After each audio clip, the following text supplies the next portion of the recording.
Have you ever felt the pull to tell someone about the dream burning inside you, only to watch their eyes glaze over, or worse, watch their smile carry a quiet doubt that settled into your chest like a stone? Have you ever shared your vision with someone you trusted, someone you believed would guard it the way you guarded it, only to feel something sacred deflate the moment the words left your mouth? Have you ever wondered why every single time you announced a new beginning, the beginning seemed to stall, to slow, to quietly disappear like smoke through an open window? These are not accidents. These are not failures of willpower or signs that you lack the capacity to follow through. These moments are invitations. They are the gentle and sometimes painful hand of heaven redirecting your attention back to the one place where your purpose was always meant to live first. And that place is the deep, unannounced, unperformed silence within you. You are a chosen one. You did not stumble onto this message because an algorithm decided to reward you today. You are here because something greater than any platform, any feed, any sequence of digital decisions guided your eyes to this moment. Heaven has a way of finding its own, and you, beloved, are one of its own. The Word of God says in Proverbs chapter 4, verse 23, "Above all else, guard your heart, for everything you do flows from it." Did you hear that? Above all else. Not above your schedule, not above your reputation, not above the need to be seen and celebrated and affirmed by people who may not even be assigned to your chapter. Above all else, guard what is inside you. Guard the dream. Guard the seed. Guard the assignment that God placed in your hands before you ever understood what it was. But here is what most chosen ones have never been taught, and what the enemy has worked overtime to make sure you never discover. Guarding your heart does not only mean protecting it from negativity or bitterness or fear. Guarding your heart also means guarding it from premature exposure. It means understanding that there is a sacred timing to revelation, and that when you release what God has not yet told you to release, you are not being bold. You are being vulnerable in a way that costs you more than you realize. You were never meant to announce Yara's assignment before it arrives. You were meant to carry it, to tend it, to water it in secret, to let it grow in the dark soil of your private obedience until the season of its unveiling comes not from your impatience but from His instruction. The chosen ones who walked before you understood this, the ones who changed nations and shifted generations. They did not broadcast every step. They moved in a silence so deep that when they finally emerged, the world had no choice but to take notice, because what they carried had been forged in a furnace no human opinion could touch. And that is where you are right now. You are in the furnace. And the furnace is not punishment. The furnace is preparation. Every moment that you have felt overlooked, every season that has felt invisible, every chapter where you screamed internally while performing calm on the outside, those were not wasted moments. Those were the moments your assignment was being heat-treated, being made strong enough to carry the weight of the purpose that is coming. Right now, if you can feel something stirring in your chest as you listen to these words, if something in you is leaning forward, if something in you recognizes this truth the way you recognize your own name, then I need you to do something. I need you to type 555 in the comments right now, not as a superstition, not as a ritual, but as a declaration, as your way of saying, I am here, I am awake, I receive this. 555 is your signal to heaven and to every other chosen one watching alongside you that you have heard this call, and you are choosing to answer it in this moment, because you are not watching this alone. There are thousands of chosen ones in this space right now, all of them carrying something they have not yet been given permission to speak aloud. All of them wondering if the silence they have been living in is a sign that they have been forgotten. You have not been forgotten. You have been hidden. And there is a difference so vast between those two realities that understanding it will change the way you move for the rest of your life. If this message is already moving something inside you, share it with someone you know is carrying a calling they cannot explain. Not because you need the numbers, but because somewhere right now there is a chosen one who is one moment away from giving up on the very assignment heaven is counting on them to complete. Your share could be the thread that pulls them back, like this message as an act of agreement.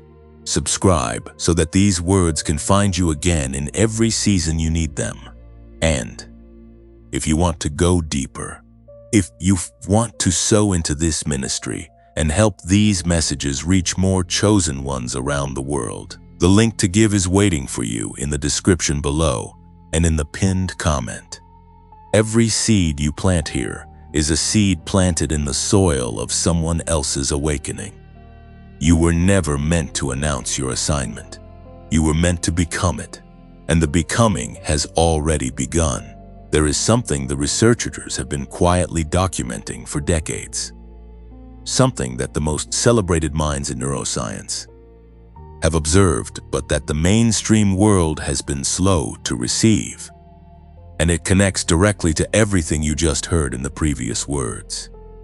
The chosen ones, the ones who carry assignments too large for casual conversation, the ones who feel things others cannot name, the ones who sense shifts in atmosphere before anyone else in the room notices. These people are not simply spiritually different, they are neurologically different, and the science behind that difference is more astonishing than most people will ever be told. Researchers studying the brain activity of highly creative individuals, of people who experience what scientists call breakthrough cognition, of men and women who consistently operate at levels of intuition and innovation that defy ordinary explanation.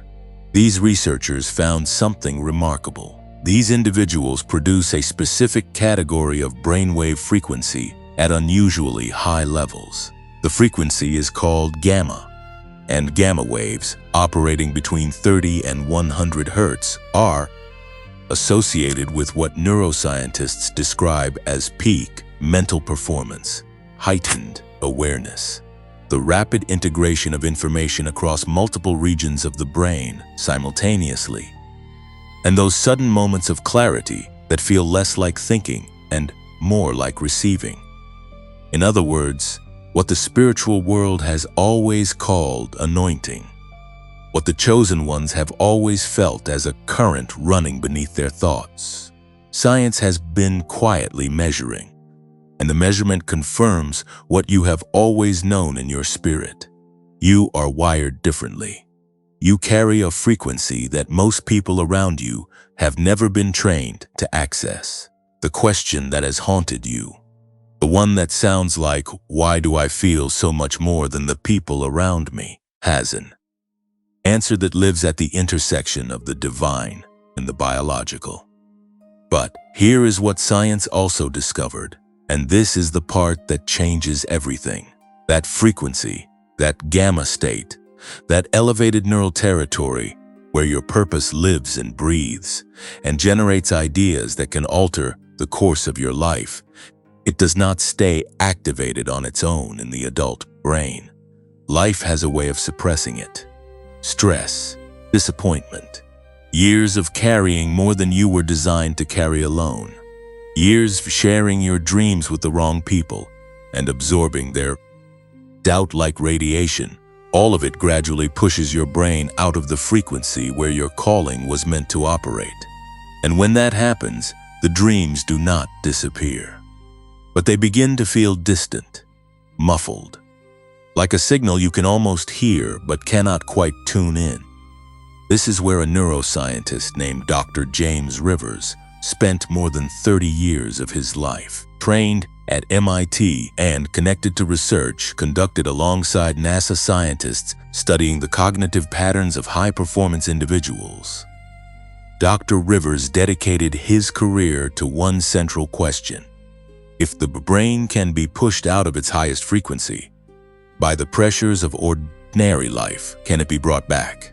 And not through years of meditation practice or pharmaceutical intervention or expensive clinical programs, but through something accessible, something that any chosen one, anywhere in the world, could use without special training or equipment. After thousands of hours of research, after studying the brainwave patterns of monks, of geniuses, of children who had not yet been conditioned out of their natural state of open, receptive awareness, Dr. Rivers developed something called the genius wave. It is a 7-minute audio experience built on a principle called brainwave entrainment, which is the scientifically documented phenomenon in which the brain naturally synchronizes its own electrical activity to match the frequency of an external sound stimulus. In plain language, what this means is that when you listen to the precisely calibrated audio tones embedded in the genius wave, your brain is gently and naturally guided back into the theta and gamma frequencies, the very states associated with creativity, deep learning, intuition, and the kind of mental clarity that allows you to hear what heaven has been trying to say to you underneath all the noise. Theta waves, operating between 4 and 8 Hz, are the bridge state, the frequency your brain enters in the moments just before sleep and just after waking, the state that children live in naturally and that most us adults have almost entirely lost access to. It is in theta that your subconscious opens. It is in theta that the wall between your conscious mind and the deeper knowing inside you becomes thin enough to move through. And gamma, that elevated frequency of the chosen ones, is the beep state that follows when theta has prepared the ground. 7 minutes. That is all the time Dr. Rivers found it takes for the brain to complete this synchronization without fatigue, without strain, without any technique beyond simply listening. You remember the 7 minutes of sacred silence from everything we spoke about before. The divine has already been preparing you for this. The practice and the tool were always meant to find each other. And the people who have used this tool carry stories that sound like the ones heaven writes. A woman who had spent 14 months unable to sleep through the night, carrying the weight of an answered prayer she had stopped believing would come, listened to the genius wave one evening and woke the following morning to the phone call she had been waiting for across an entire year. A man who described his mind as permanently scattered, unable to hold focus long enough to complete a single project, tied to his calling, used this audio for 3 weeks and reported that the clarity he experienced was unlike anything he had encountered in years of trying. A single mother who had held a business idea in her heart for 6 years but could never find the mental space to begin, listened for 30 days and launched the first version of her dream within the following month. These are not isolated accounts. More than 19,000 people have now passed through this experience, and the rate of those who asked for their money back sits below 4%. That number alone should tell you something profound about what this tool actually delivers. Now, I want to speak to something honest before I go any further, because I know some of you are sitting with a thought right now that sounds like $39 is not nothing. And you are right, it is not nothing, especially if you have spent years pouring into things that promised transformation and delivered disappointment, especially if your trust has been spent in places that did not honor it. That hesitation is not doubt. That hesitation is wisdom, and wisdom deserves a real answer. The regular price of the Genius Wave is $49. But through the link in the pinned comment below this video, you can access it today for $39. That is a $10 reduction made available specifically for this community, for the chosen ones who find this message and recognize themselves in it. And it comes with a 90-day money-back guarantee, full and unconditional, no questions asked, no lengthy process, no fine print designed to exhaust you into giving up. If you listen for 90 days and you do not experience a shift in your mental clarity, your focus, your creative flow, or the quality of the inner silence where your purpose lives, you receive every dollar back. The risk is not yours to carry. Dr. Rivers carries it because he knows what this audio does when a chosen one receives it with an open mind. But I must tell you something important, and I need you to receive this as the protective word it is meant to be. There are counterfeit versions of this program circulating in places that are not authorized, files being shared in groups, links being passed through messages, audio being distributed through channels that have nothing to do with the original research or the integrity behind it. Those versions are not the genius wave. They are diluted, altered, or entirely fabricated copies, and they will not produce what the original produces because they were not built with the calibration that took 30 years to perfect. The only safe, verified, authentic source for the genius wave is the single link in the pinned comment beneath this video. There is no other legitimate access point. If someone offers it to you through any other channel, at any other price, or through any other source, protect yourself and walk away. And I need you to understand that this window will not remain open indefinitely. The discounted price of $39 is available for a limited time and to a limited number of people within this community. When the threshold is reached, the price returns to $49 and this specific offer closes. This is not a pressure tactic.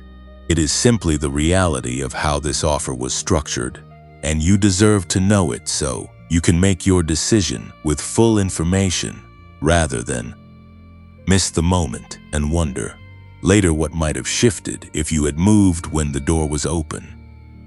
The frequency of your calling has been waiting for the right conditions to fully activate. The science exists. The tool exists. The link is in the pinned comment, and the chosen one who needs this is already reading these words. There is a kind of silence that frightens people. Not the silence of an empty room or a quiet afternoon, but the silence that descends on a chosen one in the middle of their most active season. The silence that arrives not as absence but as a weight, a presence, a pressure that cannot be explained to anyone who has not felt it. You have felt it. You know exactly what it is. It is the silence that comes when you have a dream burning in your chest and you cannot speak it. When you have a vision that fills every corner of your inner world, and yet the outer world gives you no stage, no platform, no audience, no confirmation that what you are carrying is real and alive and worth the cost of carrying it. Most people interpret that silence as a sign that something has gone wrong. They read the absence of outer movement as evidence that inner movement has stopped. And so they begin to push. They begin to talk. They begin to share the dream with anyone who will listen, not because they are boastful, not because they are undisciplined, but because the silence has become unbearable and the sound of their own voice saying, the dream out loud is the only way they know to confirm that it still exists. But what they do not understand, what you are being given the grace to understand right now, is that the silence is not the enemy of the genius inside you. The silence is the very environment that genius requires in order to grow into something the world cannot ignore. Think about the nature of every great thing that has ever been created. Think about what happens before a seed becomes a tree, before a child becomes capable of breathing outside the womb, before gold becomes what it is meant to be. In every case, the transformation happens in the hidden place, in the dark, in the quiet, in the space that no observer can access, in the season that no announcement can describe, in the period that looks, from the outside, like nothing is happening at all. But inside that stillness, inside that darkness, inside that silence, that the impatient world dismisses as delay, something is being constructed that could not have been constructed in the open. The roots are going deeper than the eye can see. The lungs are forming in the hidden chamber. The impurities are being burned away in the fire that no one else can enter. Your silence is not your setback. Your silence is your soil. The Word of God speaks to this with a clarity that should settle something deep in your spirit. In the book of Habakkuk, chapter 2, verse 3, it is written, "Though it linger, wait for it. It will certainly come and will not delay." That word linger is not a word of discouragement. It is a word of divine sequencing. Heaven is telling you directly that the vision has a timetable that does not answer to your anxiety, your impatience, or the expectations of the people around you. It will come. It is already in motion, but it is moving on a schedule that was written before you were born, and no amount of premature announcement will accelerate it. Only alignment will. Only trust will.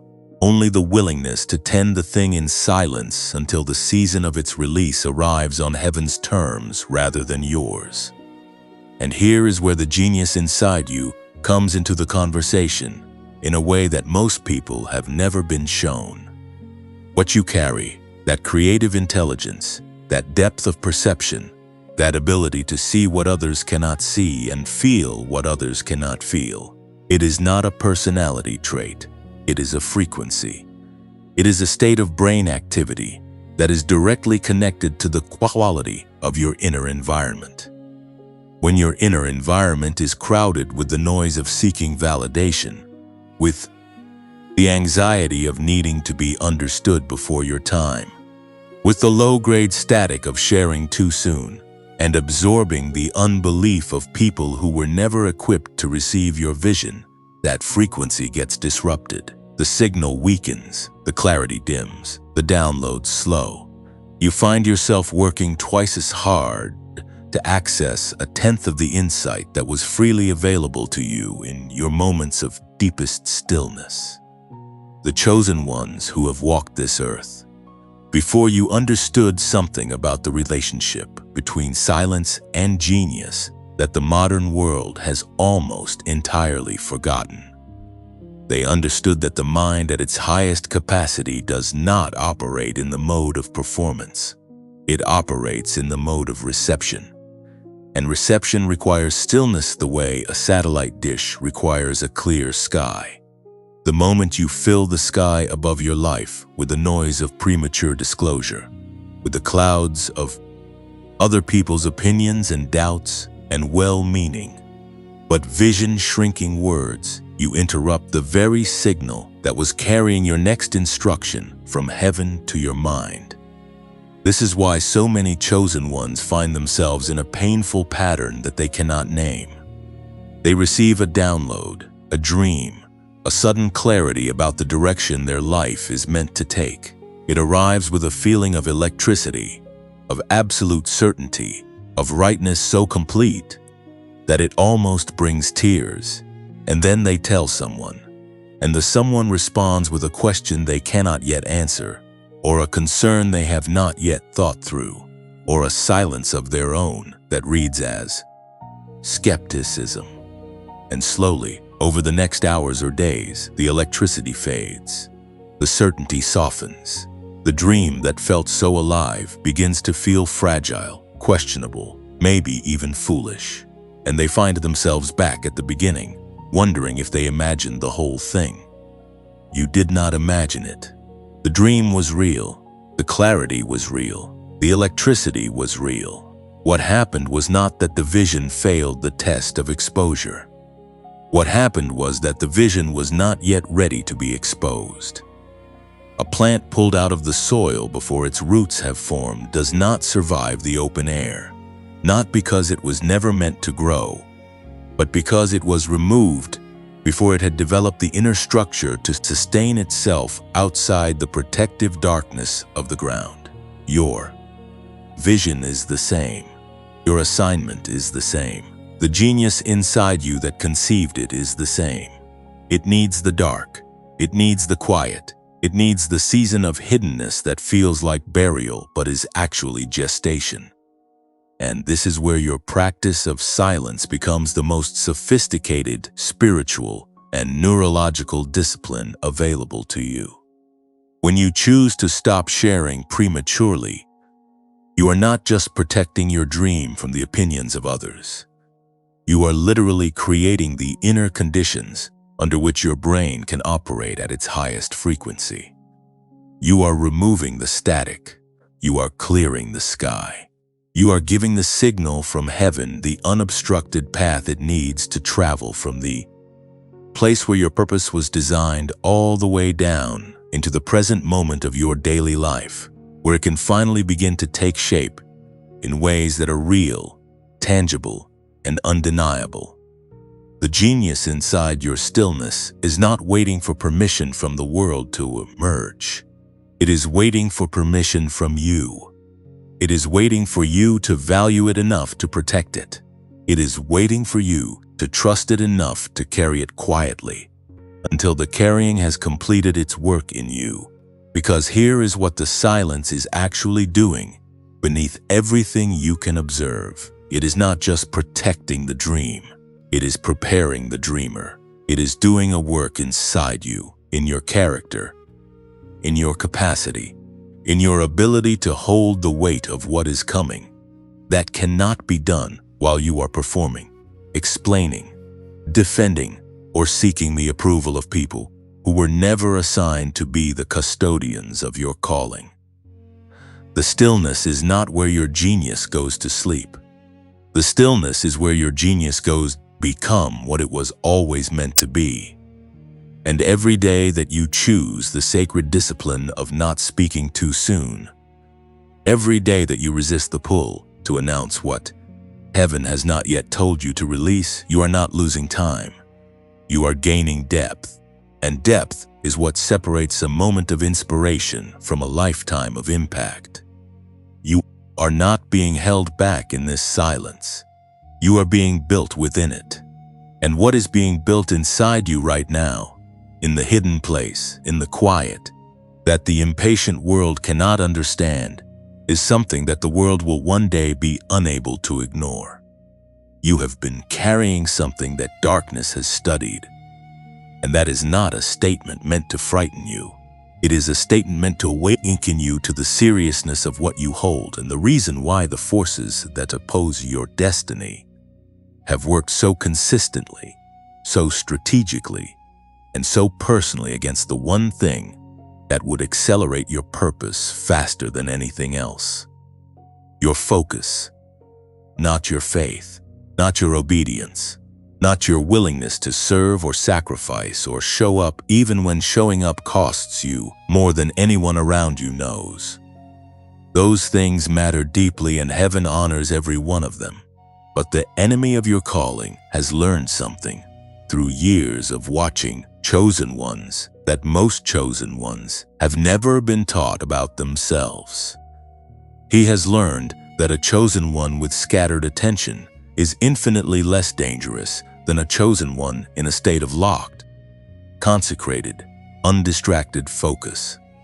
And so the primary battlefield of your life has never been your circumstances. It has been your concentration. Think about every season where your purpose felt most alive, where the downloads were clearest, where the steps forward felt most certain, and the path ahead felt most illuminated.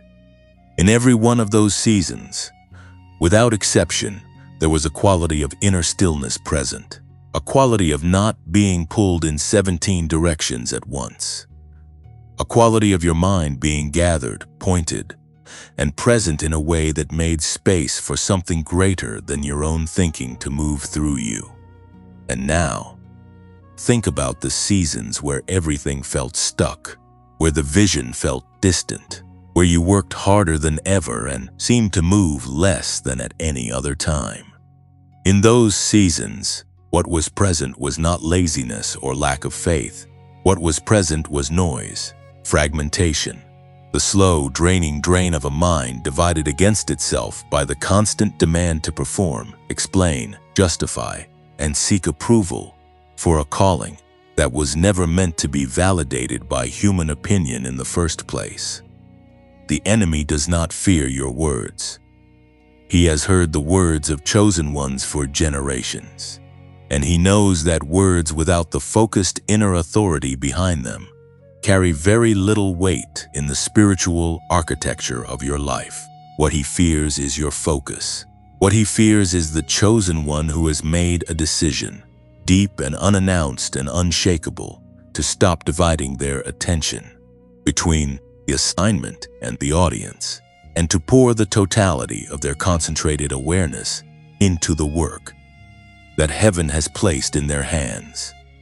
Because when a chosen one reaches that state, when the noise falls away and the scatter resolves into single-pointed clarity, something happens in the spiritual realm that darkness cannot counter. The frequency rises, the signal strengthens, the downloads accelerate, the doors that appeared sealed begin to move, and the plans that were laid against your destiny begin to lose their grip, not because you fought them with words, but because you outgrew them in the silence of your focused becoming. This is the warfare that no one talks about, because it does not look like warfare from the outside. It looks like a person sitting quietly. It looks like a person choosing not to respond, not to explain, not to post, not to perform. It looks like restraint. But in the unseen realm, that restraint is one of the most powerful offensive weapons available to a chosen one, because every moment of focused silence is a moment in which your assignment grows stronger. Your frequency rises higher, and the darkness that has been banking on your distraction loses another foothold in the territory of your life. You were made for this kind of focused, consecrated, purposeful stillness. It is not foreign to you, even if it feels unfamiliar.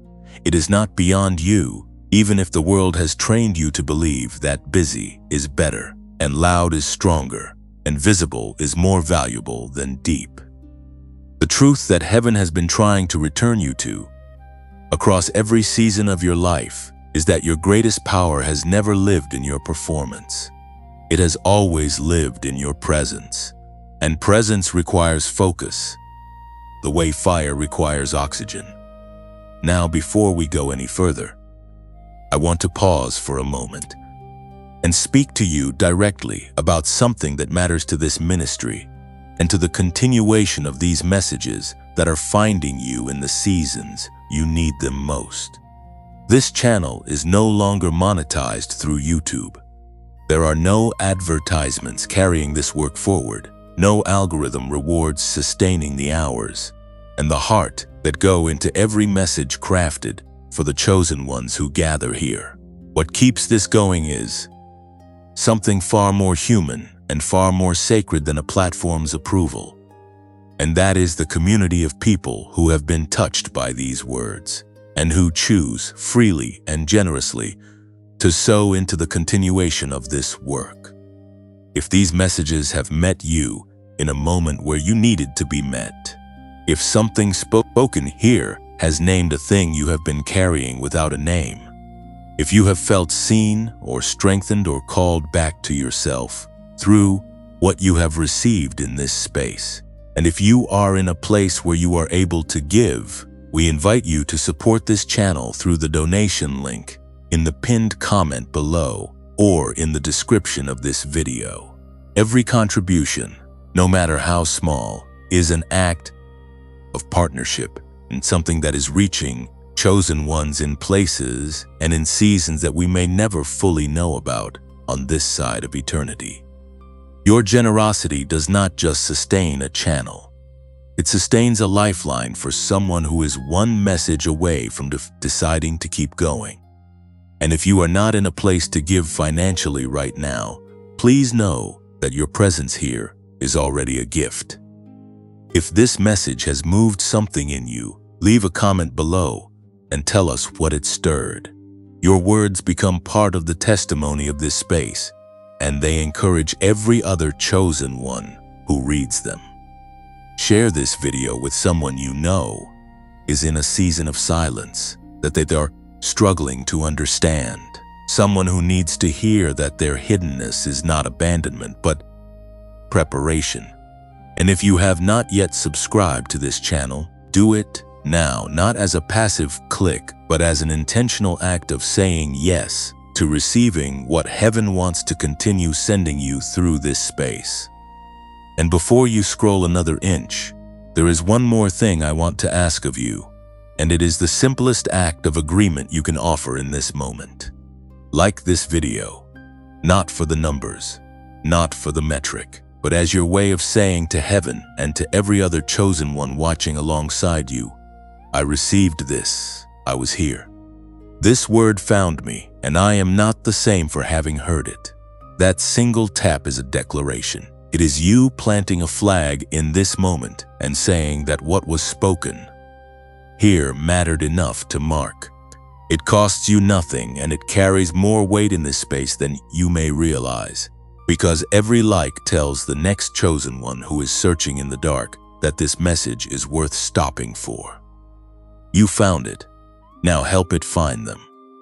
There is also something waiting for you in the pinned comment that we spoke about in the previous portion of this message.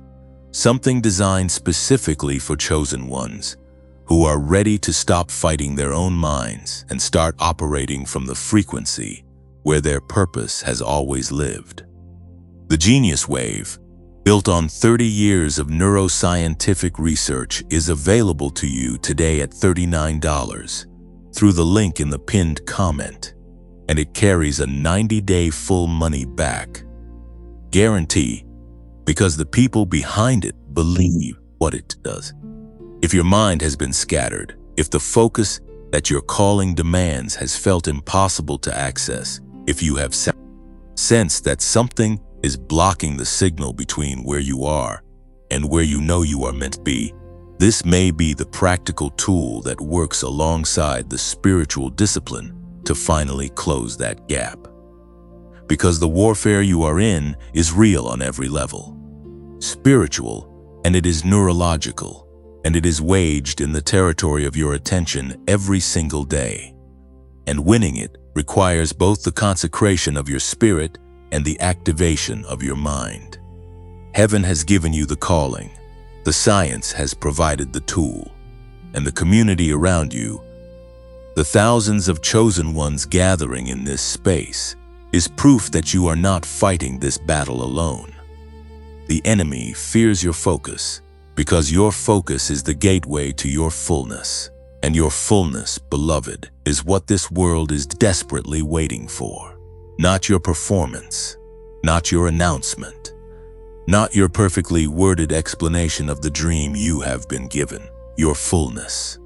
The complete activated, frequency-aligned, heaven-connected version of you that emerges from the silence, not diminished but dangerous, not depleted but devastating to every plan that was ever laid against your destiny.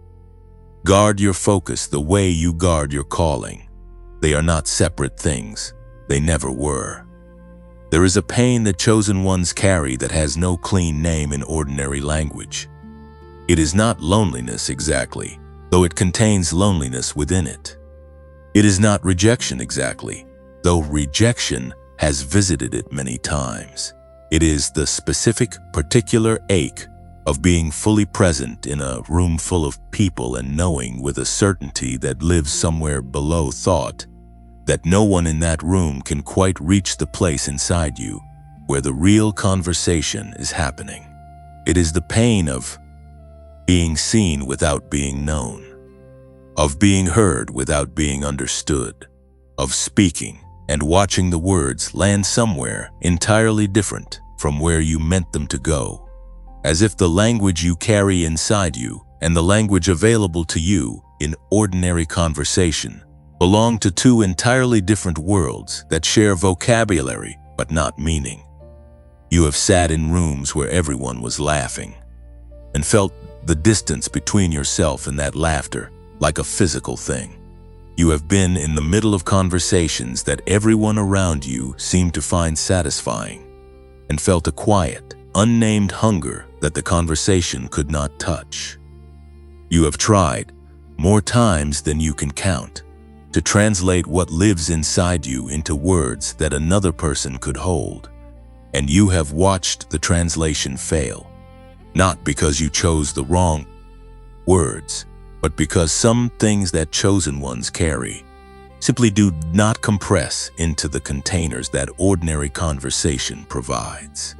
And every time the translation failed, a small voice somewhere inside whispered the question that has followed you across more seasons than you want to admit. What if no one ever truly understands what I am carrying? That question is one of the most dangerous questions a chosen one can sit with unattended, not because it is dishonest, but because it is incomplete. It takes a real experience, the genuine difficulty of being a person whose inner world operates at a frequency that most people around them have not been calibrated to receive, and it draws from that experience a conclusion that heaven never authorized. The conclusion that misunderstanding is permanent, that the depth inside you is a sentence of isolation rather than a sign of assignment, that the gap between what you carry and what the people around you can receive means that what you carry was somehow given to the wrong person, or given without a plan for how it would ever find its true home in the world. But here is what heaven wants you to know about every person who has ever failed to understand you. They were not failing you. They were revealing something. Every person who looked at your dream and saw only risk was showing you that your dream was not assigned to their keeping. Every person who responded to your vision with practical objections was showing you that they were equipped to manage what already exists, not to midwife what has never existed before. Every person who fell silent when you tried to share the deepest thing inside you was showing you with their silence that they were not the custodian heaven had appointed for that particular treasure. And none of that is their fault, and none of it is yours. The pain of being misunderstood is real. You do not need to minimize it or reframe it out of existence or perform a gratitude that your spirit has not yet fully arrived at. What you need is to understand it correctly. Because when you understand it correctly, it stops being a wound and begins being a map. Every misunderstanding points you away from the wrong keeper and towards something more important than any single human being's capacity to receive you, toward the one relationship in which you are known completely, in which the full depth of what you carry is not just tolerated, but celebrated, in which the vision inside you is not merely understood, but was authored. The book of Jeremiah, chapter 1, verse 5 carries these words. Before I formed you in the womb, I knew you. Before you were born, I set you apart. Read that again and let it land in the places where the misunderstanding has left its marks. Before you were formed, before you had words, before you had a dream to explain or a vision to translate or a calling to justify to anyone, you were known completely. Without the need for translation, without the gap that exists between what you feel and what language can carry. In the place where your assignment was written, there was no misunderstanding, because the one who wrote it is the same one who constructed the interior world that carries it, and he does not require you to explain yourself to him. He authored the original. He holds the complete version, and every part of you that the people around you have not been able to receive, he has already received in full. This is not a consolation prize. This is the foundation. This is the truth that chosen ones who have walked in sustained power throughout history have always built their lives upon. Not the understanding of the people around them, but the unshakable knowing that they were known by the one whose knowing matters most. And from that foundation, something remarkable becomes possible. When you no longer need the people around you to fully understand what you carry in order to feel that what you carry is real and valid and worth protecting, you stop bleeding your assignment out through the wound of seeking validation. You stop sharing prematurely because you are no longer sharing out of need. And the moment the need falls away, the dream becomes safer inside you than it has ever been. This is also the moment when something shifts in the ways you relate to the people around you. When you stop needing them to be custodians of your calling, you are free to simply love them. You are free to receive what they can give without grieving what they cannot. You are free to sit in rooms where the conversation does not reach your depth and still find something genuine to offer. Because you are no longer measuring every interaction by whether it can touch the sacred thing inside you. The sacred thing has its own keeper, and that keeper does not live in any room you have ever sat in with another human being.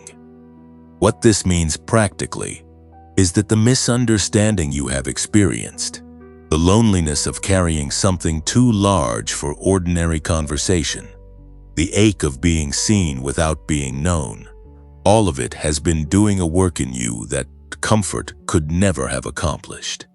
It has been teaching you where to anchor. It has been repeatedly, and sometimes painfully, directing you away from the unstable ground of human approval and toward the only ground that will hold the full weight of what you were created to become.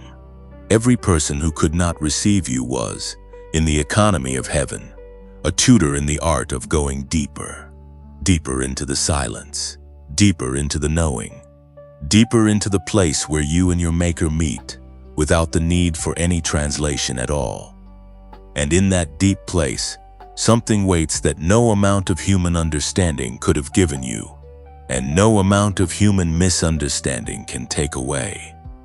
It is the settled, unshakable, weather-resistant certainty that you were not a mistake, that what you carry is not a burden too heavy for one person, but a treasure too valuable for just any keeper, that the specific shape of your inner world, the depth of it, the frequency of it, the way it perceives and feels and knows things that ordinary language struggles to contain, was not an accident of temperament or a quirk of personality. It was a design decision made by the one who has never made a mistake in the history of creating anything. You were not misunderstood because something is wrong with you. You were misunderstood because what is right about you has not yet found the fullness of its expression in the world. And that fullness is coming. Not because the world will finally produce enough people capable of understanding you, but because you are growing into a version of yourself so fully anchored in the knowing of the one who made you that you will carry your assignment with a confidence that needs no outside confirmation to remain standing. The pain of not being understood was never meant to be your address. It was always meant to be your passage, and you are already further through it than you know. There is a principle written into the fabric of every living thing that the modern world has almost entirely forgotten in its obsession with speed and visibility and the instant confirmation that something is working. It is the principle of the hidden season. The season that looks, from every external angle, like nothing is happening. The season that produces no visible fruit, generates no observable movement, offers no evidence that can be photographed or shared or pointed to as proof that the investment of time and faith and silent endurance is producing anything at all. And yet it is precisely in this season, in the dark, in the quiet, in the invisible interior process that no observer can witness, that the most critical work of your entire becoming is taking place. Consider the seed, not as a metaphor you have heard before and filed away, but as a literal biological reality that carries within it one of the most profound truths about how chosen ones are prepared for the assignments they were born to carry. A seed placed in the ground does not begin its most important work the moment it breaks the surface and becomes visible to the world above. Its most important work happens before that, in the darkness beneath the soil, before a single green shoot has given the watching world any reason to believe that life is present. The seed is doing something that will determine everything about the tree it eventually becomes. It is sending roots down, deep, anchoring, water-seeking roots that will one day be the reason the tree can stand in storms that flatten everything around it. And none of that root work is visible. None of it generates applause. None of it can be shared as evidence of progress. It simply happens in the dark, in the quiet, in hidden season that looks like dormancy, but is actually the most furious and consequential activity the seed will ever perform.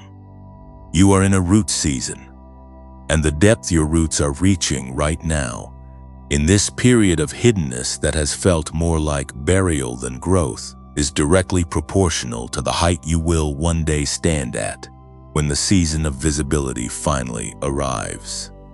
Trees that were rushed to the surface, that were pulled toward the light before their root system was ready to sustain the exposure. These are the trees that fall when the first serious storm arrives.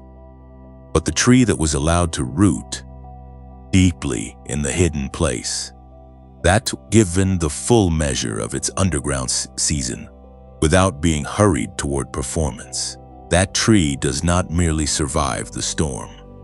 That tree becomes the landmark that other trees are measured against. The one that stands when everything around it has been leveled. The one whose presence in the landscape becomes a reference point for every other living thing in its vicinity. Heaven is not rushing you. Heaven is rooting you. And every day that you have spent in this season wondering why the surface has not yet broken, every morning you have woken up to the same quiet, the same apparent stillness, the same absence of the visible confirmation you have been praying for, has been a day in which your roots went one measure deeper into the ground that will one day hold you upright through everything, the world, and the enemy empty to bring against your assignment. The scripture carries this truth in a way that should settle something permanently in the spirit of every chosen one who has ever questioned the value of their hidden season. In the book of Isaiah, chapter 40, verse 31, it is written, "But those who wait on the Lord shall renew their strength. They shall mount up with wings like eagles. They shall run and not be weary. They shall walk and not faint." That word wait in the original language does not mean passive resignation. It does not mean sitting with folded hands and empty eyes, enduring time until something better arrives. It means to bind together, to twist, to intertwine, the way strands of a rope are wound around each other to create something stronger than any single strand could ever be alone. To wait on the Lord is to intertwine yourself with Him in the hidden season, to let the process of waiting itself become the process of becoming, to allow the silence to be not an absence of activity, but the very activity, through which your strength is renewed and your roots grow deep enough to hold what is coming. And what is coming is larger than anything your hidden season has allowed you to fully imagine yet. This is the nature of the seed principle.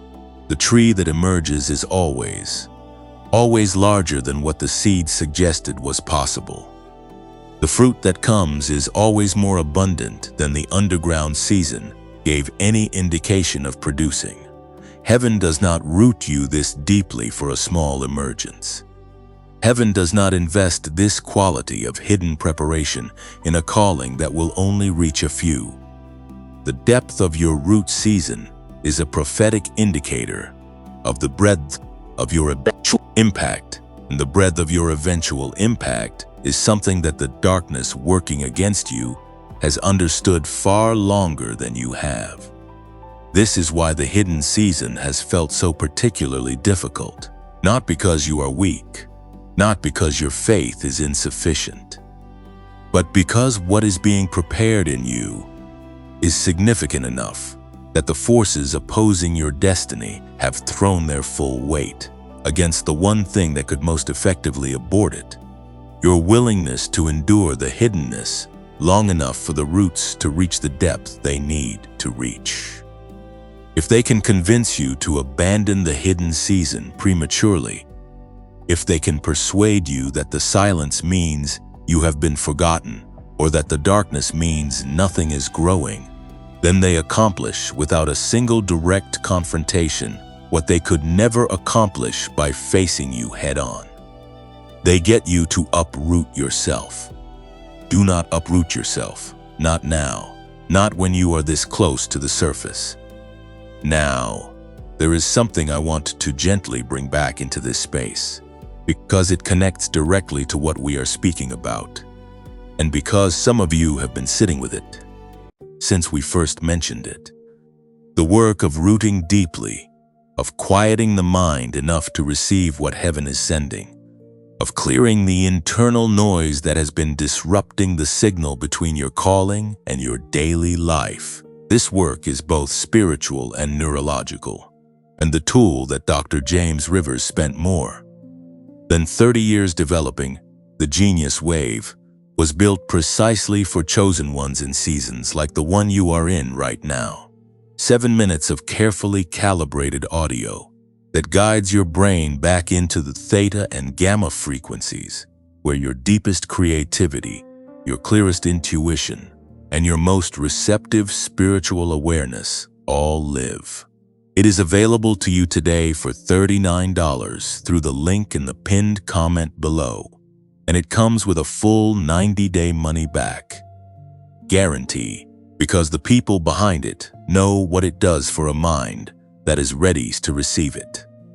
If you have been feeling the disconnect between where you are and where you know you are meant to be, that link is worth your attention.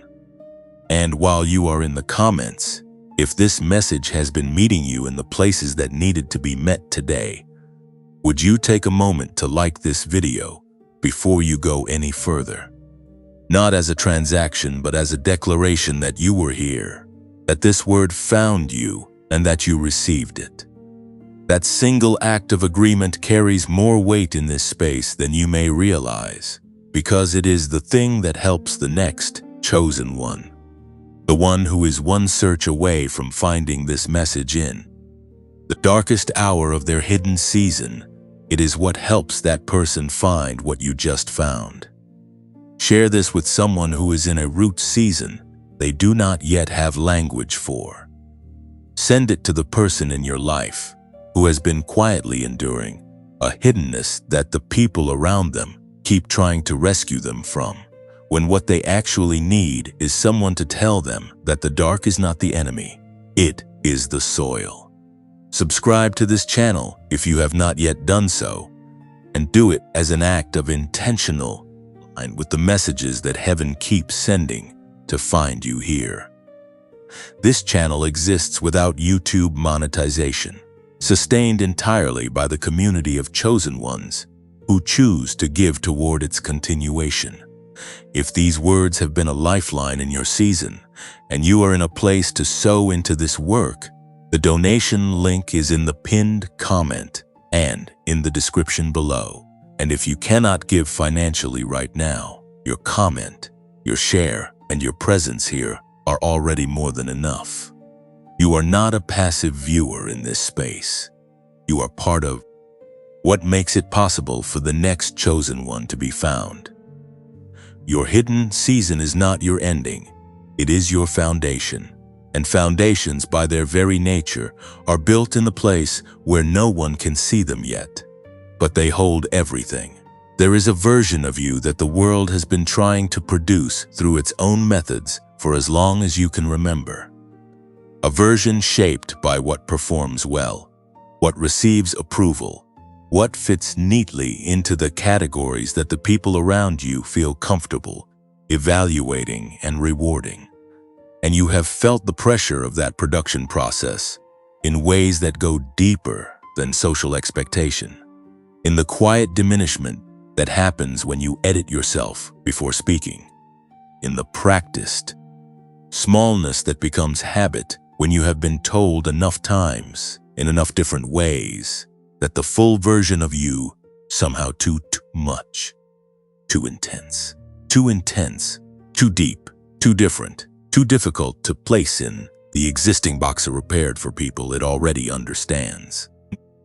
But there is another version of you, one that has never been produced by any external process because it was never made by human hands in the first place.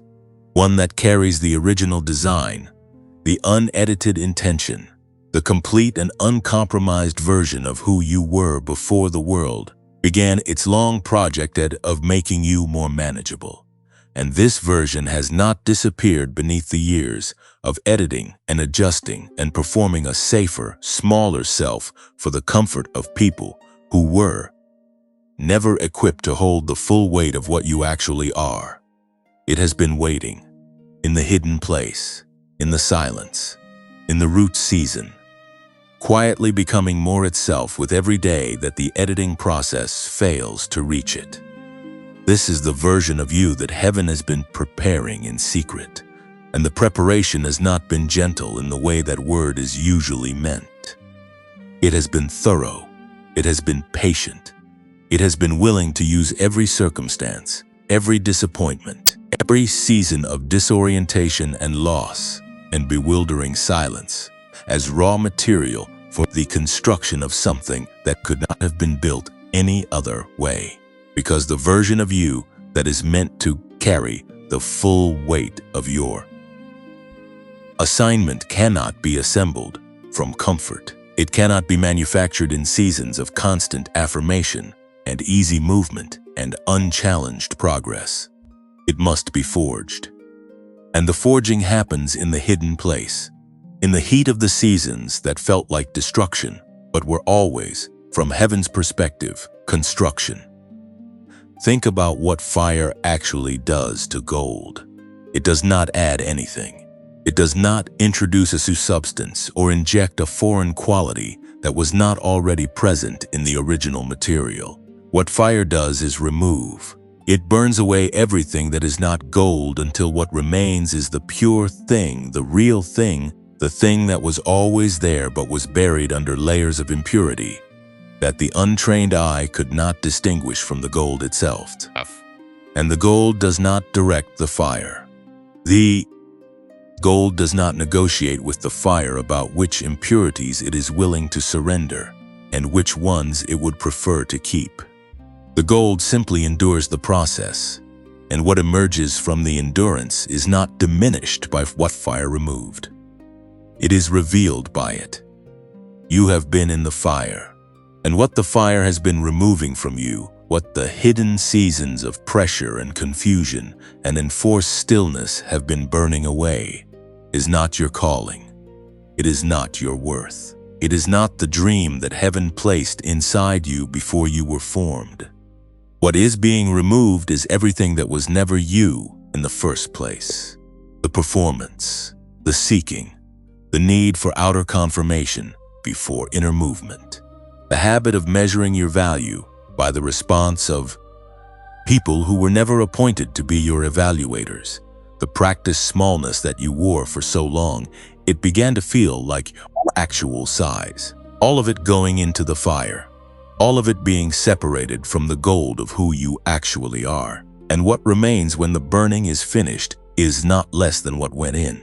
It is more pure, more clear, more unmistakably itself. The book of 1 Peter, chapter 1, verse 7, speaks directly into this reality with a precision that should quiet every question you have ever had about the purpose of your most difficult seasons. It is written there that these trials will show that your faith is genuine. It is being tested as fire tests and purifies gold, though your faith is far more precious than mere gold. So when your faith remains strong through many trials, it will bring you much praise and glory and honor on the day when Jesus Christ is revealed. Read that again with the full weight of what it means for where you are right now. Your faith is more precious than gold, and it is being treated accordingly. It is being given the same process that the most valuable substance in the physical world requires before it can be trusted to carry what is placed upon it. The fire is not punishment for something you did wrong. The fire is the honor given to something heaven considers worth purifying. And here is what the purification process is producing in you that you may not yet be able to fully see from inside it. It is producing a quality of inner authority that cannot be faked and cannot be borrowed, and cannot be acquired by any shortcut that bypasses the fire.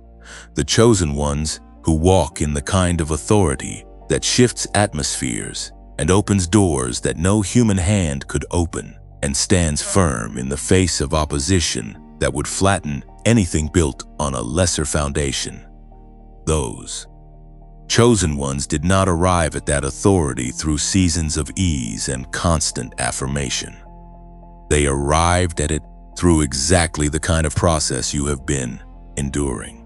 The fire, the silence, the hidden season, the pressure that felt purposeless but was, in the hands of heaven, the most purposeful thing that could have happened to them at that precise moment in their becoming. And what this means for you, right now, in whatever season you are currently navigating, is that the difficulty is not evidence of divine neglect. It is evidence of divine investment. Heaven does not spend this quality of attention on things it considers despicable. Heaven does not subject gold to the fire and then walk away from the furnace.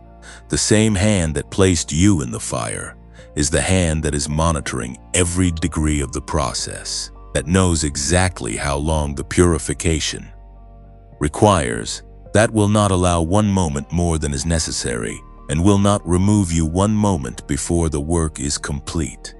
You are not abandoned in the fire, you are attended in it. And the attending is more precise and more careful and more personally calibrated to what you specifically need than any human overseer could manage. Because the one attending you made you, and the one who made you knows exactly what you are made of, and exactly what the made thing requires in order to become what it was always meant to be. There is also something happening in the fire that goes beyond the removal of impurities, something that the gold metaphor only partially captures. In the hidden seasons of pressure and endurance, you are not only being purified, you are being practiced. Every day that you choose trust over panic, every moment that you select stillness over the frantic search for an exit from the discomfort, every hour that you hold the dream in the fire without dropping it and running, you are building muscle that will be essential to everything that comes after the hidden season ends. You are learning, in the most visceral and untheoretical way possible, that you can endure what you were afraid you could not endure, that you can hold what you were afraid was too heavy, that you can remain in the fire without being consumed by it, because the one who walks with you in the fire is the same one of whom it was said that the fourth figure in the furnace looked like the Son of God. You are not in this fire alone. You have never been in any fire alone. And the version of you that emerges from this one will carry in its very bones the knowledge that the fire cannot take what heaven has decided to keep. That knowledge is not available in the classroom. It is not available in the comfortable season. It is only available here, in the heat, in the hidden place, in the process that looks from the outside like suffering but is, from the inside of heaven's intention, the making of something the world has not yet seen but is about to. The gold is almost ready, and the fire knows exactly when to release what it has been perfecting. There is a name that history remembers, but that history almost never tells the full story of. It is the name of the person who changed everything, who shifted the course of nations or generations, or the understanding of what is possible for a human life, and whose story, when you trace it back far enough, always leads to a season that the history books summarize in a single sentence or skip entirely: the season before. The season of obscurity. The season where the world-changing work was not yet visible to any eye capable of recording it, but was happening nonetheless, in the hidden place, in the private discipline, in the years of faithful preparation that looked to every outside observer like a life that had not yet begun. Moses spent 40 years in the wilderness before he stood before Pharaoh. 40 years of tending sheep in a place that bore no resemblance to the palace he had been raised in, and no apparent relationship to the deliverance he had been created to lead.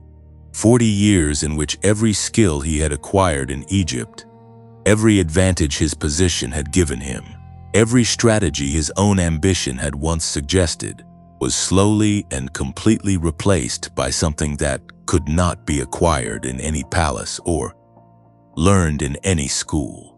A dependence so complete and a humility so thorough that when heaven finally spoke to him from a burning bush, his first response was not confidence but inadequacy. "Who am I," he asked, "that I should go to Pharaoh?"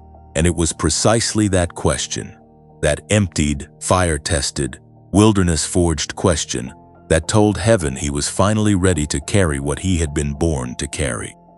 Joseph wore a coat of many colors before he wore prison clothes. He carried a dream before he carried chains. And between the dream and its fulfillment, there was a span of years so dark and so apparently disconnected from the promise that any reasonable observer would have declared the dream dead, the dreamer forgotten, and the promise revoked. But the prison was not where Joseph's destiny went to die. The prison was where Joseph's character was completed. It was where the boy who had announced his dreams to his brothers without wisdom became the man who would steward the resources of an entire civilization without corruption. The hidden season did not delay Joseph's purpose. It finished the preparation that the dream alone could never have accomplished. David was anointed king and then sent back to the sheep. The oil was on his head, and the calling was sealed by the word of a prophet and the hand of God. And then the next chapter of his life was not the throne room, but the hillside, not the crown, but the sling, not the palace, but the wilderness. Years of running from a king who wanted him dead. And in those years, in the caves and the desert places, and the seasons of being hunted rather than honored, David wrote the songs that would sustain the faith of chosen ones across every generation that followed him. The hiddenness was not a detour from his legacy. The hiddenness was where his legacy was written. And Paul, who would carry the gospel across the known world, and whose letters would become the architecture of Christian thought for 2,000 years, spent 3 years in Arabia after his encounter on the road to Damascus, before he went to Jerusalem. 3 years of unknown preparation, of private encounter, of the kind of deep inner restructuring that the magnitude of his assignment required before it could be safely released into the world. 3 years that no one watched.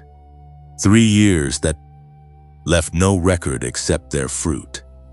The pattern is unmistakable. The chosen ones who changed the world did it in secret first. Not because secrecy was the goal, but because the preparation that world-changing requires cannot be rushed and cannot be performed and cannot be compressed into a timeline that satisfies the impatience of the one carrying the calling or the expectations of the people watching from the outside. It requires the full measure of its hidden season. Every day of it, every silent, apparently unproductive, deeply uncomfortable day of it. And you are in that pattern right now. You are living inside the same structure that produced Moses and Joseph and David and Paul and every other chosen one, whose name history remembers precisely because they were willing to endure what history tends to skip over, the before. The hidden place, the season that looked like nothing but was actually everything. The Word of God speaks to this pattern with a directness that should permanently reframe the way you interpret the season you are in. In the book of Zechariah, chapter 4, verse 10, it is written, "Do not despise these small beginnings, for the Lord rejoices to see the work begin." That instruction, "do not despise," is not a passive suggestion. It is a command directed at a very specific temptation that chosen ones in hidden seasons face with a regularity that heaven clearly anticipated. The temptation to look at the smallness of what is currently visible, the apparent modesty of the present moment, the gap between where you are and where the dream has always told you that you are going, and to read that gap as evidence that the promise has failed, or the calling was mistaken, or the season of preparation has somehow gone wrong. Do not despise it. Heaven rejoices over it. The beginning, however small, however hidden, however invisible to the watching world, is being celebrated in the realm where your assignment was written. And the one who wrote it is not discouraged by the current chapter. He is invested in it.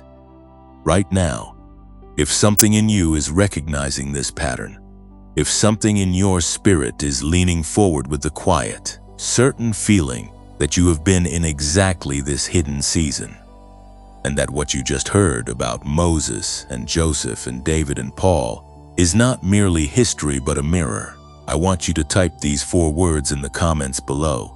Type, "I trust the process," not as a cliche, not as a phrase you have seen on motivational content, but as a declaration to heaven, to yourself, and to every other chosen one reading the comments in this space, that you understand what your hidden season is doing, and you are choosing in this moment to honor it rather than abandon it.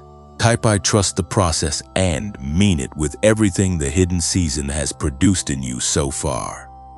Because the chosen ones who are reading those words in the comments, the ones who are in their own hidden seasons, their own wilderness years, their own prison chapters, they need to see that someone else has been in the fire and chosen to stay. They need to know that the pattern they are living inside is not unique to them, is not a sign of divine abandonment, is not evidence that they were given a calling too large for their capacity. They need to see the testimony of someone who looked at the hiddenness and said, "I trust the process." Your 4 words could be the thing that holds someone else in their season long enough for the roots to reach the depth they need to reach. The chosen ones who changed the world did not change it the day their name became known. They changed it in the days when no one knew their name, when the preparation was happening in private, when the roots were going deeper than anyone could see, when the fire was doing its most essential work in the hidden place where no observer could reach. The world saw the fruit. Heaven watched the root, and what heaven watched in those hidden seasons was not failure or delay or wasted time. What heaven watched was the making of someone worthy of the assignment they had been given. The making of someone whose roots were deep enough to hold the weight of the impact that was coming. The making of someone whose character had been tested in the fire long enough that when the world-changing moment arrived, they did not collapse under it. They were ready for it. You are being made ready, not in the way that feels comfortable or affirming or immediately legible as progress, but in the way that actually works, in the way that produces the kind of chosen one who does not merely arrive at their destiny for a moment and then fall away from it, the way that produces the kind of chosen one who stands in it, sustains it, and multiplies it into something that outlasts their own lifetime and reaches generations they will never personally meet. The world-changing work has already begun. It began the day you were willing to stay in the hidden season one more day than you thought you could endure. And it continues now, in this moment, in the quiet, in the roots, in the fire, in the making. There is a discipline that chosen ones are rarely taught and almost never see modeled in the world around them, because the world around them is built on a system that rewards the opposite. It is the discipline of moving without announcing, of acting without performing the action for an audience before, during, or after it occurs, of taking the next step that heaven has shown you in the same sacred privacy in which it was revealed to you, trusting that the step itself is enough, that the obedience itself is the statement, and that the fruit of that obedience will speak with a clarity and a permanence that no announcement could ever match. This discipline is harder than it sounds, not because chosen ones are naturally boastful or self-promoting, though the world's system can train even the most genuinely humble person into patterns of performance over time. It is hard because the impulse to share the step before you take it, or to narrate the step while you are taking it, or to document the step immediately after it has been taken, is not always rooted in pride. Sometimes it is rooted in fear. The fear that if no one witnesses what you are doing, it will not count. The fear that invisible obedience somehow carries less weight than visible obedience.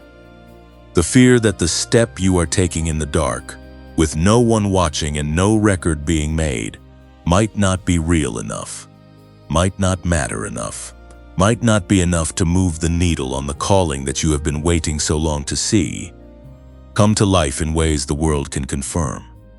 But heaven operates on a completely different economy than the one the world has trained you to navigate. In heaven's economy, the witnessed act and the unwitnessed act carry identical weight.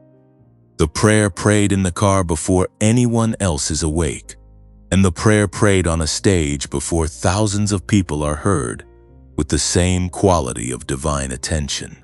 The step of obedience taken in the hidden place, with no camera and no comment section and no measure of engagement to validate that it happened, lands in the spiritual architecture of your life with the same force as the step taken in front of every person who has ever believed in you. Because the one who receives the act of obedience does not require a witness other than himself. He was already watching before you moved.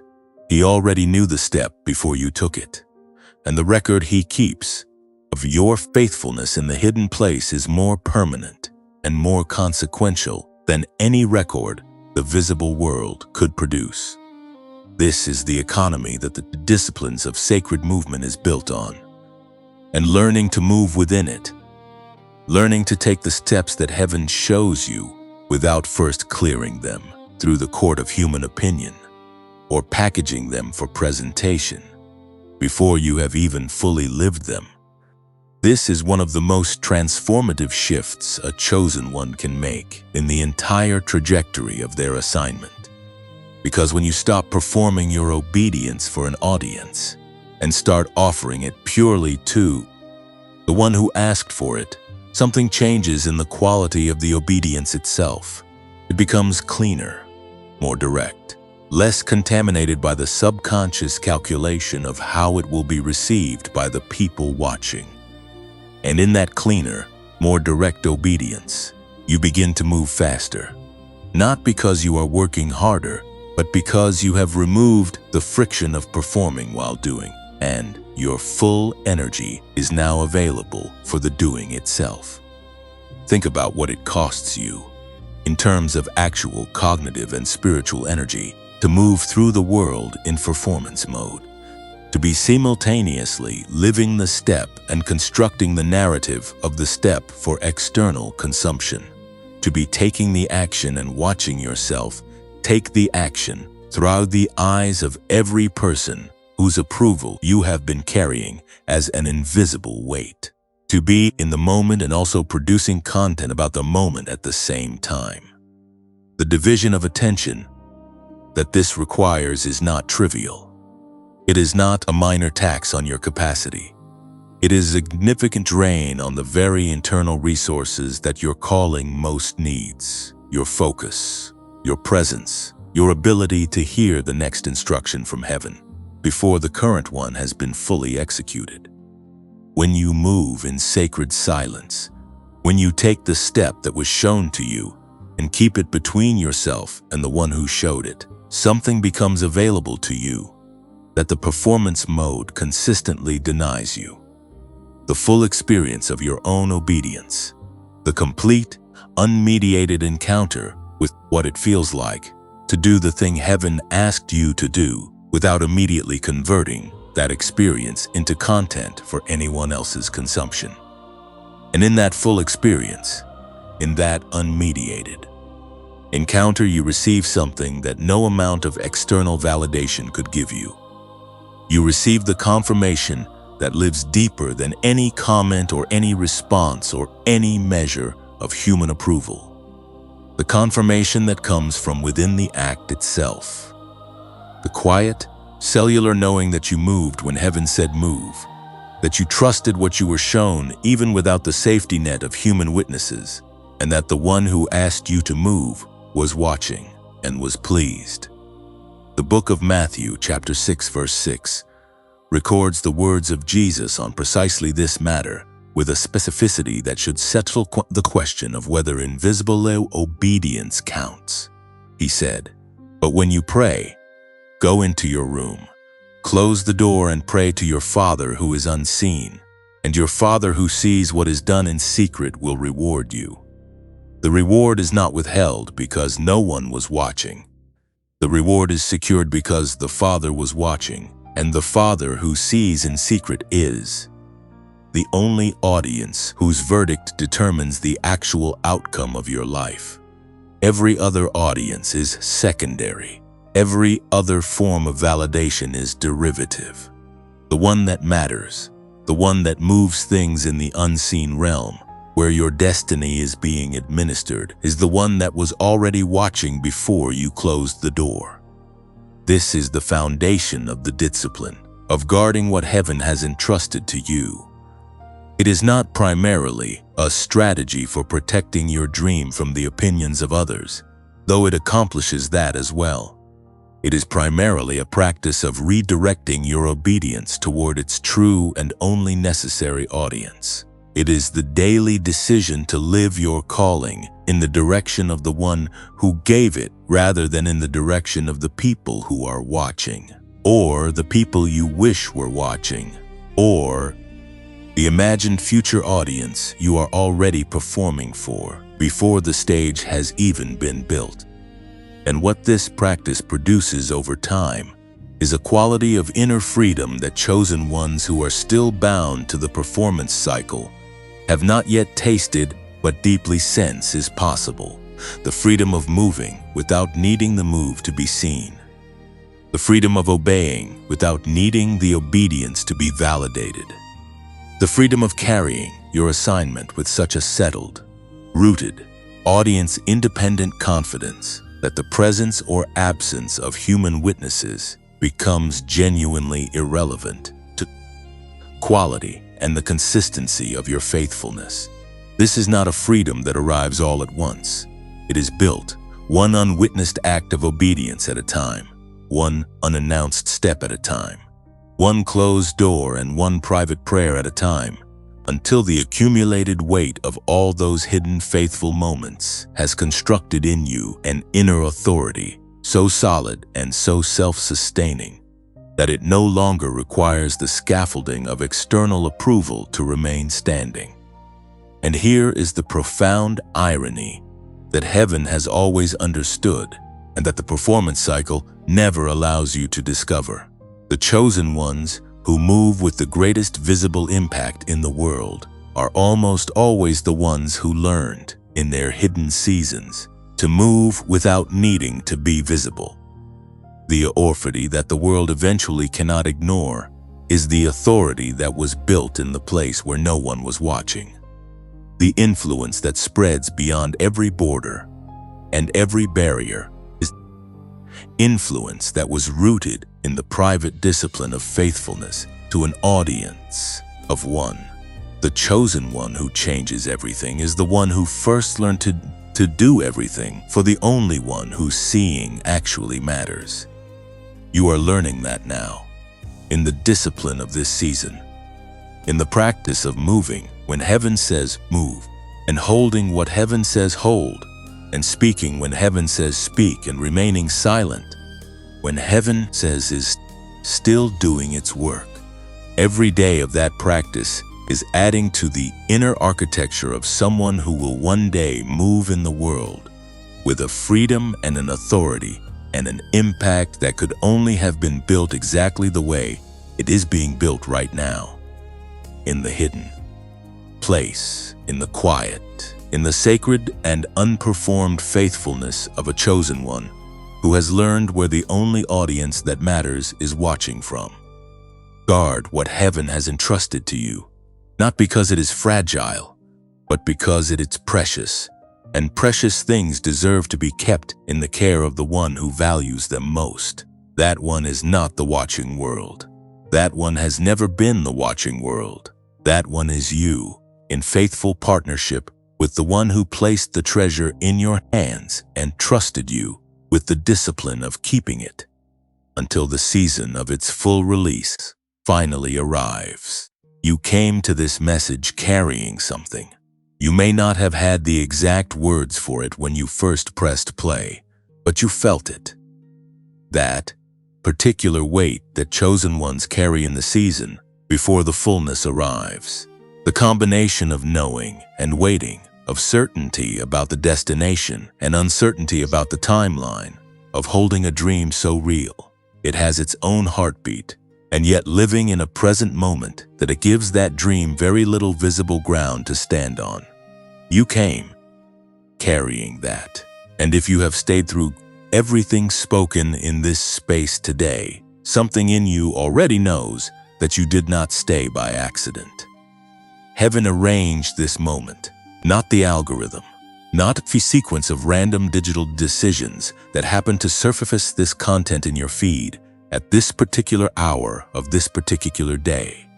Heaven, which has been watching your hidden season with the attention so precise and so personal that it accounts for every tear you have swallowed in silence. Every morning you have woken up and chosen to keep going when the evidence for keeping going was thin.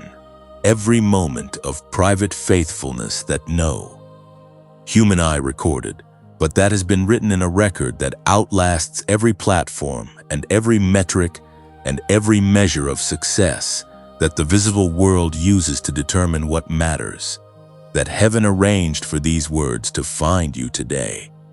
And what heaven wants you to receive as you come to the end of this message is not merely information about your calling or encouragement for your hidden season, though both of those things have been offered here genuinely and completely.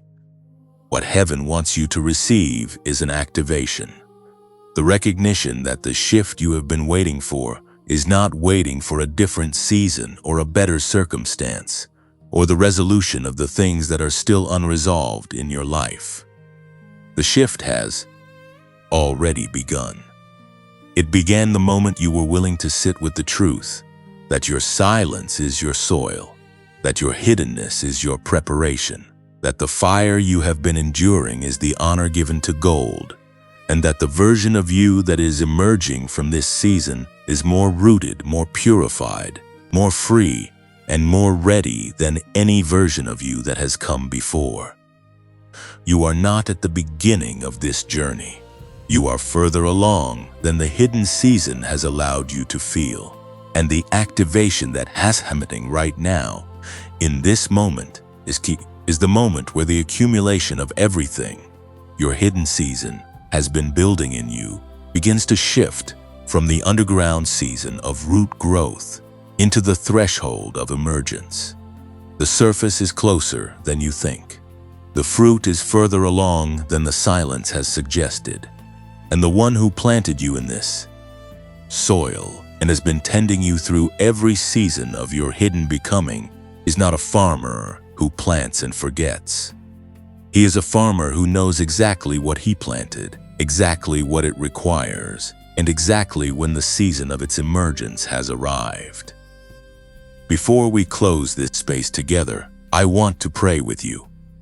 Not as a formality and not as a performance, but as a genuine act of agreement between every chosen one who has gathered here today and the one who gathered us. Father, every person receiving these words right now is a chosen one you have been preparing in the hidden place. You know the weight they have been carrying. You know the silence they have been enduring. You know every dream they have protected, every announcement they have chosen not to make, every season of obscurity they have remained faithful through, when the visible world gave them no reason to stay. Meet them here, in this moment. Let the activation that began with these words continue into every hour and every day that follows this one. Let the roots that have been growing in the hidden place begin to find the ground of their full expression. Let the frequency of their calling be restored. Let the signal between their purpose and their daily life be unobstructed and clear. And let the season of emergence that is coming be more abundant, more impactful, and more beautiful than anything the hidden season allowed them to imagine was possible. Protect what they carry. Honor their silence. And let what has been built in secret be revealed in due time with a glory that makes every hidden day worth every cost it required. In the name that is above every name, the name of Jesus, we receive this. Amen. If you prayed that with us, if something in you said amen and meant it with the full weight of everything your hidden season has produced in you, leave the word amen in the comments below. Not as a ritual, as a declaration, as your way of marking this moment as the moment the activation began.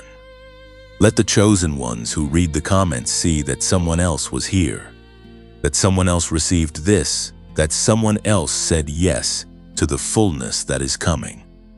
And if this message has been a word in season for you today, the simplest act of gratitude you can offer in this space is to like this video before you go. One tap, one act of agreement that says this found me and I received it. That single act is what helps the next chosen one, the one who is searching in the dark of their hidden season right now, find what you just found. Your like is not a metric. It is a signpost for someone who needs to be found. Share this message with the person in your life who has been quietly enduring a season they do not have language for. The person who is close to giving up on a dream that heaven has not given up on. The person whose roots are deeper than they know and whose emergence is closer than they feel. You may not know who that person is until you share and they respond. But heaven knows exactly who they are, and your share is the thread that gets this word to them at the moment they most need it. Subscribe to this channel if you have not yet done so, and do it as an act of intentional alignment. These messages are crafted for the chosen ones who need them, for the seasons where the ordinary is not enough, and the soul requires something that goes deeper than information. New messages are coming, and subscribing ensures that when heaven sends the next word for your next season, it finds you. There is also something we want to be transparent with you about, because you deserve honesty from this space. This channel is no longer monetized through YouTube. We have chosen to continue making these videos anyway, because we believe these messages need to keep reaching the right people at the right moment. And that conviction is stronger than any calculation about platform revenue. If you want to partner with us in keeping this journey going, you can support the channel through a voluntary donation using the link in the pinned comment or in the description below. We are grateful for every act of support, every prayer offered for this work, and every share that carries these words further than we could carry them alone. And if you are not in a place to give financially right now, your presence here, your comment, your like and your share are already a gift that we do not take for granted.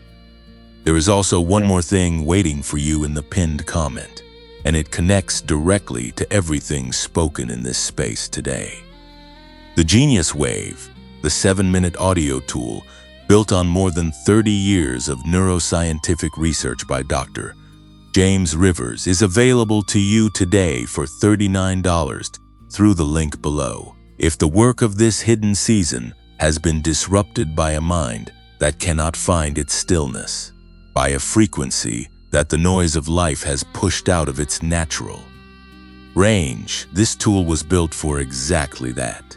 7 minutes, theta and gamma frequencies, the brain state where your purpose and your clarity and your deepest creative knowing all live. 90 days of full money-back guarantee, no questions asked. The link is in the pinned comment. It will not remain at this price indefinitely, and the window that is currently open for this community is a limited one. You came to this message carrying something. You are leaving it having received something. The activation has begun. The roots are deep enough. The surface is near. And the fullness that has been building a hidden place, the version of you that the fire has been purifying and the silence has been growing and the hidden season has been preparing, that fullness is not a distant possibility. It is the inevitable arrival of everything that has been faithfully, quietly, and unshakably becoming, in the place where only heaven could watch. Your silence was never your setback. It was always your signal, and the signal has been received.